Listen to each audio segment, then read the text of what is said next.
Welcome to the final video. My name is Chris from ChristopherHole.com, and what we're looking at here are the results from the effects of isometric training. So far we've looked at sort of the introduction, so what they were doing and why they were doing it. We've looked at the protocol, which is what they were doing, so the two different workouts they were doing, because they were comparing isometric training with dynamic core training, and obviously dynamic core training is more sort of well-known, maybe more commonly seen in gyms and training sessions, curl-ups, side curl-up, back extensions, so on and so forth. Whereas isometric training is sort of, it's seen as, yeah, all right, I can do a plank, but is it doing me that much good? And what they were able to find was, during isometric training, or the group that did isometric training, was significant stiffness increases were measured in both savvy and naive populations after 6-week isometric training for the majority of bending tests and at multiple levels of applied moment.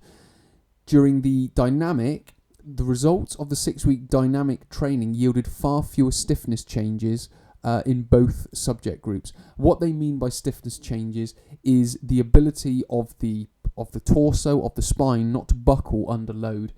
Even when the hips are possibly extending, so we're going into a sprint or checking to the side, there is very little buckling of the spine and of the core, because it's at that moment where all the muscles of the core stiffen and lock tight, creating what Dr. McGill calls super stiffness, or a phenomenon called super stiffness, which is the words I guess he said when we interviewed him.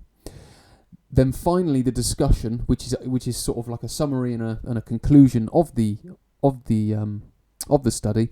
The results suggest that the isometric exercise approach was superior in enhancing torso stiffness over the dynamic approach in a 6-week trial. So what we can see from this is that isometric training does yield greater stiffness, which in the aftermath of that, or the result of that, will be the better transfer of force from the limbs.